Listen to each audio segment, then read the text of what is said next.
the sake of timing, I will just briefly, even though I will not do justice by doing it briefly, introduce the panelists that are now in the second segment of today's session. They're also members of the PIN group, PIN standing for Processes of International Negotiations. And Processes of International Negotiations holds yearly workshops and roadshows, as they call them, around the world in which they disseminate their most cutting-edge insights when it comes to processes of negotiation and conflict management in general. It is my distinct pleasure to introduce three PIN members. On my far left is Mark Anstey from Nelson Mandela University and many other universities where he has held positions. Rudolf Schussler from Bayreuth University in Germany, and Guy Olivier Faure, professor from Sorbonne, but also a globetrotter who is going to also introduce us with his idea, picking up from the experiences that he has collected around the world. The topics that the three panelists today are going to cover kind of can be summarized around the dysfunctional democracies and how identity politics are influencing this dysfunctionality. Can republicanism provide some form of answer to the current disorder? And how to handle some disobedience, some rowdy actors on the global level, i.e. China. I would like to start with Mark Anstey, who is going to introduce us to his ideas on how identity politics and dysfunctional democracies go hand in hand, I would say. Good afternoon. Yes, I took on this topic foolishly, thinking I could address it in 7 minutes. And started on much firmer ground.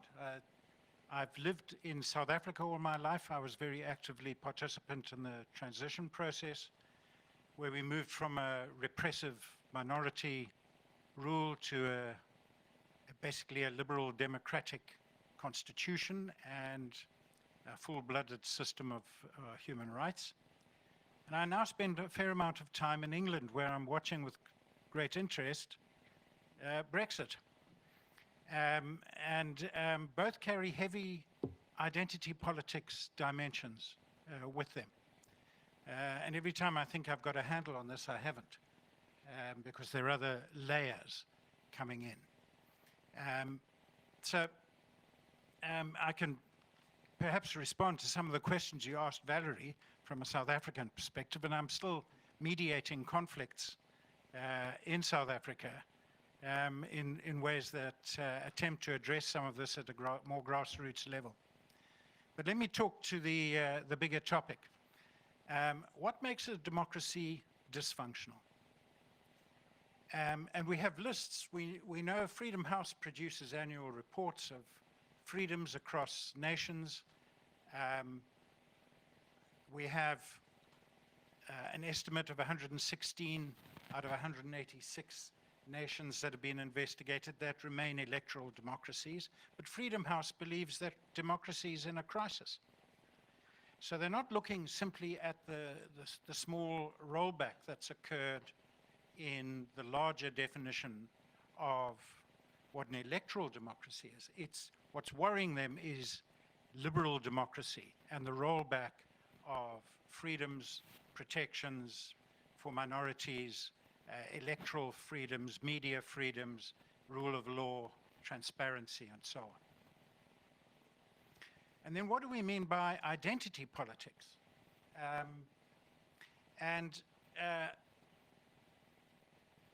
People, it's in my mind simply how people define themselves, and then how they are mobilized. Who uses that definition and pushes people into or out of identity groups according to larger political agendas. And that will take us into addressing shortly, if our systems are dysfunctional, and I'm not entirely convinced they are, because things appear to be dissembling, disordered, that is often the energy of regenerating new systems, telling us that there is a breakdown underway, and if we are sensitive to it, we have time to reorder, reshape, regenerate. The worrying thing about all that is who steps up to fill the space. So we come back to a debate about leadership and why the populists who are currently on a surge seem to be better at this in mobilizing support than existing traditional mainstream politicians operating within safe and time-honored structures. And in saying that, I must tell you that when I've been looking at this, democracy is new for all of us.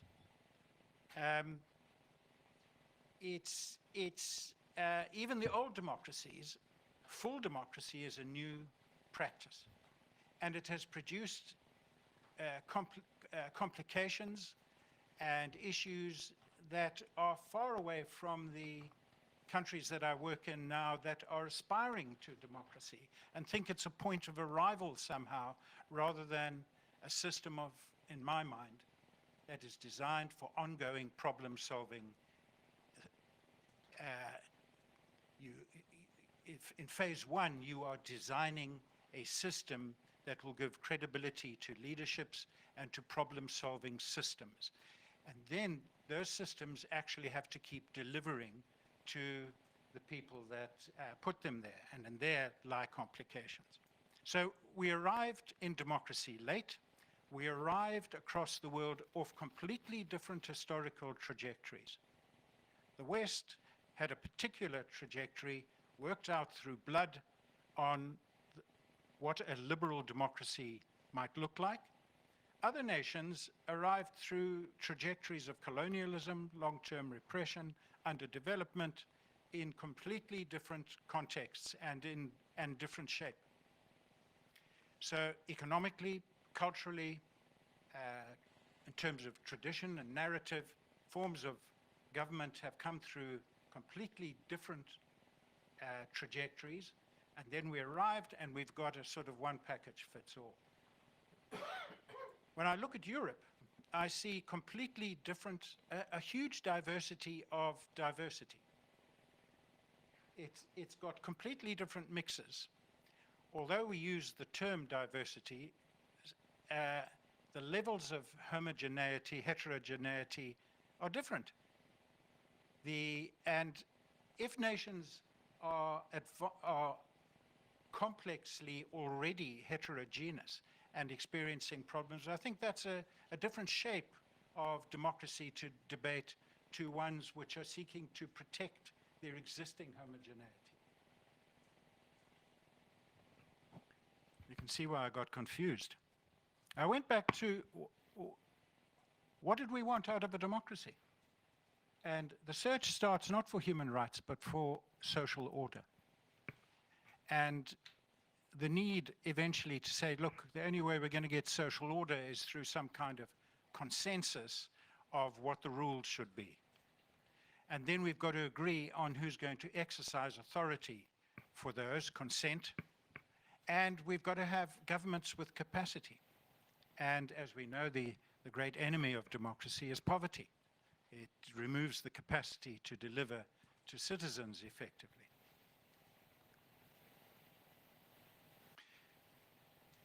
If we look at where the national populists are making ground, it's off a basis of fear. We're in a period of huge change, climatically, security, technology. The list has already been gone through by other speakers. And it generates an anxiety.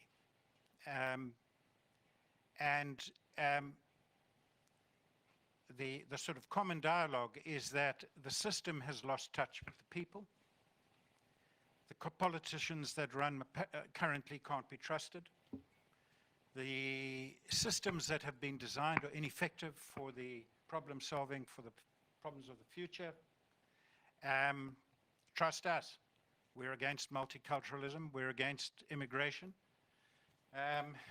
We are against globalization.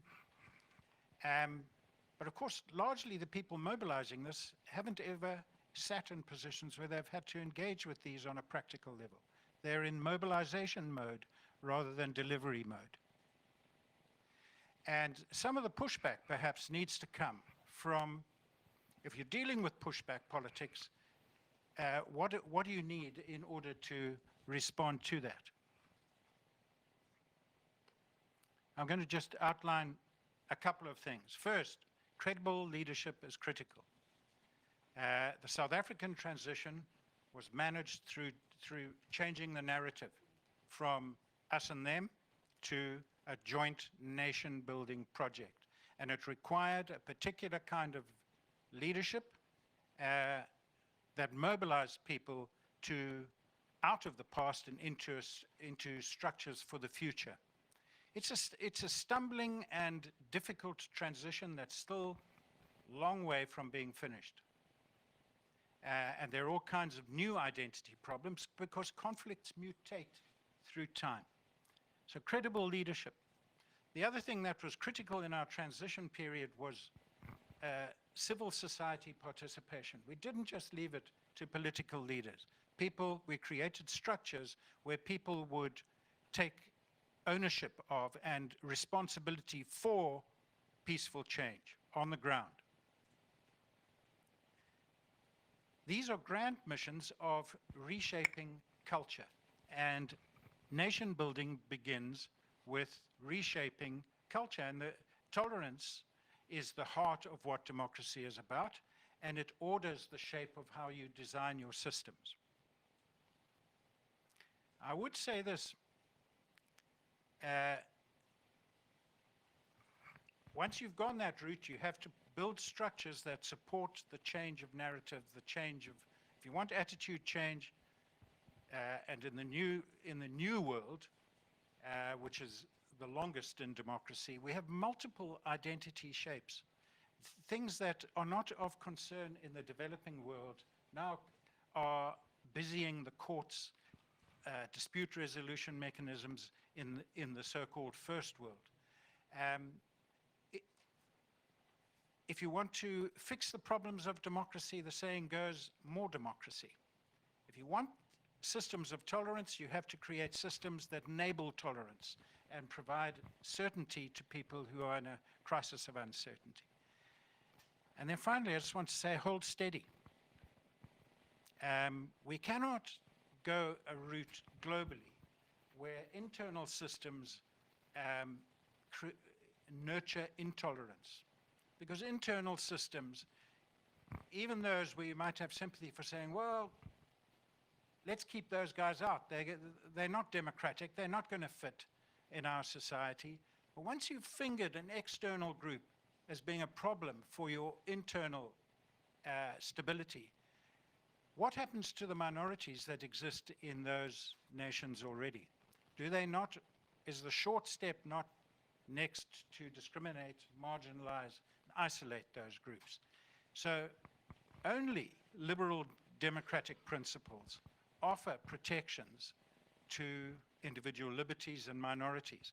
And it's not comfortable. It's hard work. And it requires investment across a wide spread of systems and a bit of courage. And it requires a leadership that will step in and have the courage to reshape the systems and structures to the new shape of problems that are developing. And currently, that space seems to have been left to others. Thank you very much, Mark. In fact, this gives a good segue to what Rudolf is going to talk about, whether or not republicanism or a specific form of democratic order can give an answer to the world disorder that we're observing today. Yeah, I'm working very much on similar problems as Mark. I'm a political philosopher, so my considerations are a bit schematic and abstract, but the first thing is I don't see disruption right now. There is disruption on the horizon. It will be technical and it might be world-changing, but the transitions we see are, I think, quite traditional, and the reasons we see for the traditions I regard as quite traditional too, and that's where republicanism comes in. Republican thought is a very old tradition of thought going back to Greece and Rome, and so why are the problems we see related to it? The point is, it are old problems of republics coming up once more again now, and have been away for a while for different reasons. They have been away because we had a bipolar world system in which we had a totalitarian system against a state, led by a state, which is a liberal democracy. So liberal democracy had the advantage of being challenged, under pressure, under threat, and everybody who was interested in liberty was rallying around liberal democracy because it was under totalitarian pressure.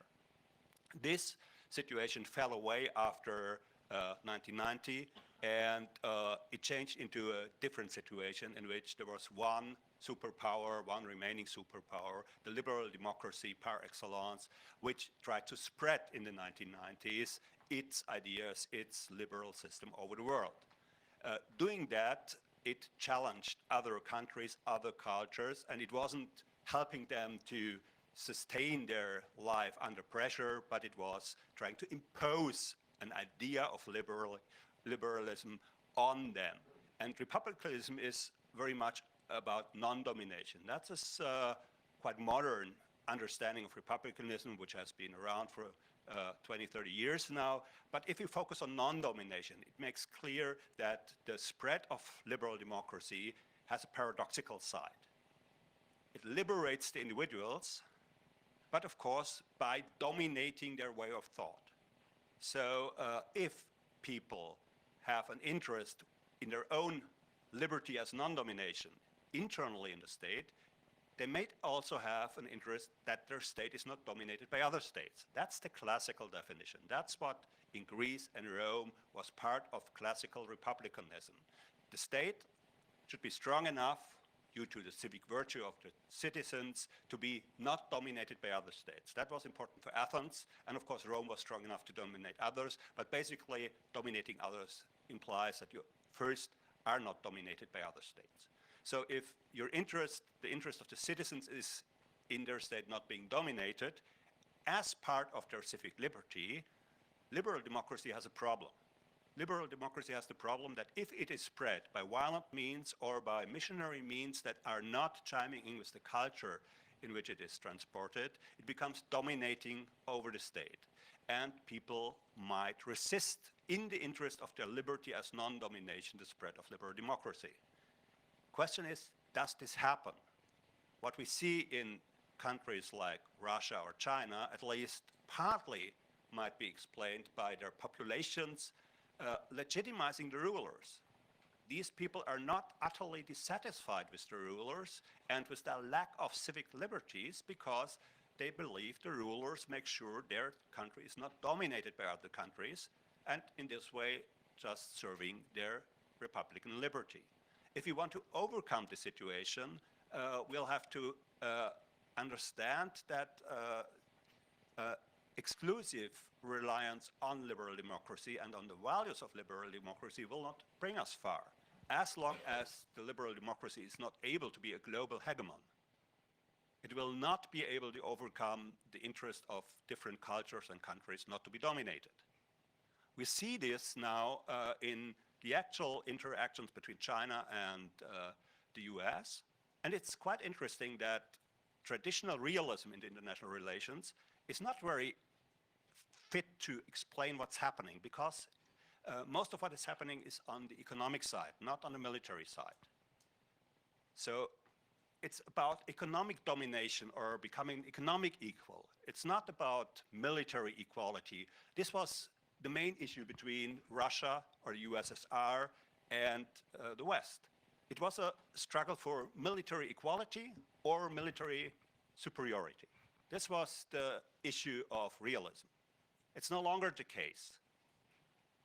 The USSR was economically too weak to be a competitor to the US. Now we have China, which is militarily too weak to be a competitor to the US, but economically strong enough to be an economic competitor. So the struggle moves to the economic side, and we'll see attempts at domination and refusal of domination or non-domination on the economic side. So if we want to understand this, we have to move from realism to republicanism, or we have to include republican elements into ideas of international order or realism. And I think if we do that, we'll understand that we'll have to take care to look at several very, very specific points if you want to avoid large-scale conflict in the world order as it is. And nothing of this has to do with technological disruption. It has to do with shifting lines of resources and trade from oil to rare earth or coltan and other things. So different regions of the world will become important than they had been before. And it has to do with attempts to make sure that no country can be economically dominated by other countries. And if this is done, we'll might have a chance to mitigate the conflicts that are brewing. And nothing of this has really to do with military superiority, because you don't need a strong military, and it doesn't help you necessarily. What you need is a adequately structured economy that is resilient against pressure from the outside or can exert pressures in order to retain its dominance. And the shift from the military paradigm we had in the bipolar world of the USSR-US conflict to the economic and economic domination paradigm is, I think, what we see on a world level now. And then there are lots of conflicts which are simply a fallout of this problem, because the Middle East becomes less important because the focus shifts from oil to other resources. Because the Middle East is less important to the world powers, they just have less interest in mitigating or freezing conflict there. And if we follow this line, we might have a chance to understand what's happening. I think we should do it quickly, because I'm sure the technological disruption which is on the horizon will catch up with us soon, 10, 20 years, and then we'll have, again, a completely different set of problems with robot wars, with probably artificial intelligence involved in international politics and things like that. But what that's going to be, I don't know. Thank you for your... Thank you very much, Rudolf. Last but not least, as the saying goes, Guy-Olivier Faure, with the focus on China, which has been now sneaking into the conversation. Sure, it's in the mind of everybody. I've been working for 30 years on Chinese issues, and I want just to bring you something that I believe are essential to be able to handle the relation to China in a more effective way. Explore first the Chinese mindset. Know and understand China, and after we can be far more effective than if we start with our mindset, our values, and we move on like we do now, which is of course the wrong way. The cognitive map of the Chinese is totally original and unique. China in Chinese is 中国, which China is a word we invented to call them, but it's never been called like that. 中国 is the center of the world. It's the axis of the world. It's the civilization. I mean, it means a lot to them. Everything starts from that. And then there is today another element that comes to the fore, the hyper-patriotic stance. Territoriality is still something essential, vital to them. And more, I want to go quickly on one thing. Historically speaking, when we look at China and the rest of the world, it's simple. They expanded with a strategy which is that of the oil spot. They expand slowly, touch upon other groups, other societies, other nations, and explained. I mean, they turn them slowly on, because they have enough weight for that, as a tributary. So there is a new deal, which is quite interesting, which is, okay, China says, we bring a lot of good to you, a lot of good. You will have a great benefit to interact with us, but under one condition: we are the boss. So politically speaking, we are the leader, we're there, and you'll benefit from it. This is the idea of tributary. Understand that today it's again going on this way, except that they cannot conquer any more territory. But economically speaking, they try to grab as much of the resources of the world, which is rational in their own view and according to their own needs. They need those resources. They cannot expand. They cannot cultivate more rice in China. They cannot, there's enough mine. They cannot discover new mines, etc. So this is typically what they do with the new Silk Roads. Obor is made to do that. It's a modern way to expand with still the traditional mindset. So a word on the power issues. China typically try to push as much as possible. They do it with the Spratly Islands. They do it with the Paracels, with Gwadar in Pakistan, with Sri Lanka, with Central Asia, etc. But they are extremely realistic. They're not stupid with that. They know that they are weak. They know that their strength is not at all something so important today to impose anything. They're far behind the US on hard and soft power. They know that very well. I discussed with the leaders there, and they're extremely realistic, but they try as much as possible. They use very often rhetorics that go far beyond what they really want. And they consider it as a smart way to appear as important in the map of the world, in the political map.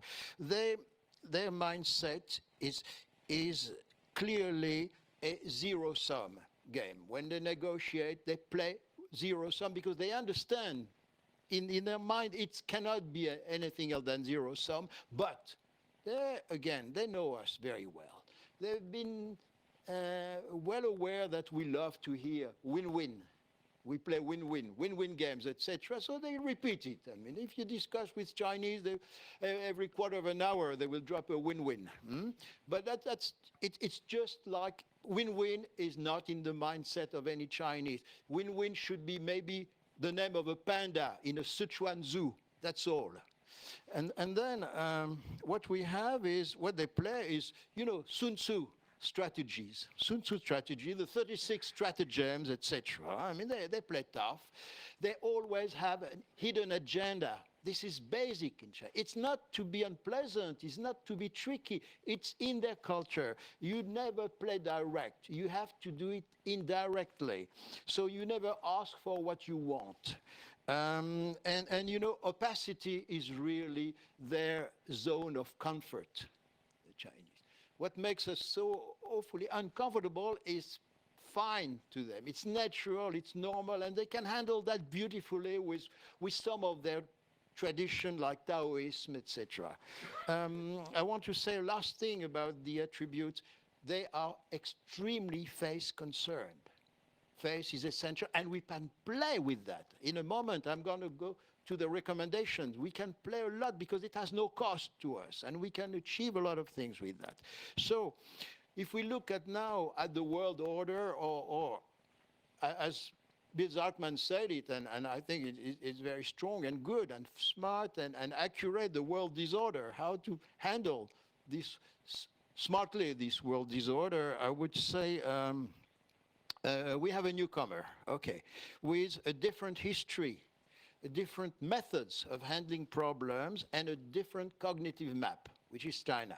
Okay, so the EU, I discussed with them a lot, is not a threat for China. It's not a big issue. It's they consider the European Union as, well, fine, but there's not much to say. But the US is a real counterpart and the real competitor. And I think the US should definitely resist, should draw a red line somewhere. In many situations, like I think about the Spratly Islands, etc., and it's not going to be something that will harm, I think, peace any longer.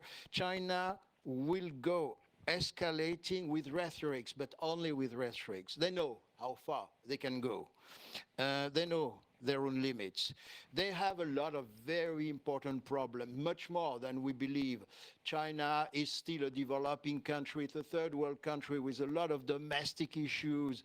I don't spend all my life in Beijing and Shanghai. I've been to 20 provinces working there. I've been in the countryside. I stayed even with farmers. I can tell you, this is really the third world. This is an extremely poor country. They have so many problems to handle that conquering the world is not really their idea now.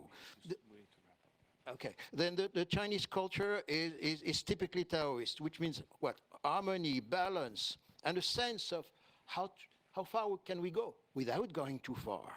But last not the least, we must give enough face to China, and there'll be a lot of benefits. I want to conclude with just a couple of recommendations. The first one is do not escalate. Do not demonize China either. Do not play might makes right, as we said before. Do not try to impose or to sell Western values. We think we are doing good. No, it's really something that leads us nowhere with the Chinese. We have not just to satisfy ourselves, but try to reach some result. Show limits, show firmness, show the bottom line, how far we can go ourselves.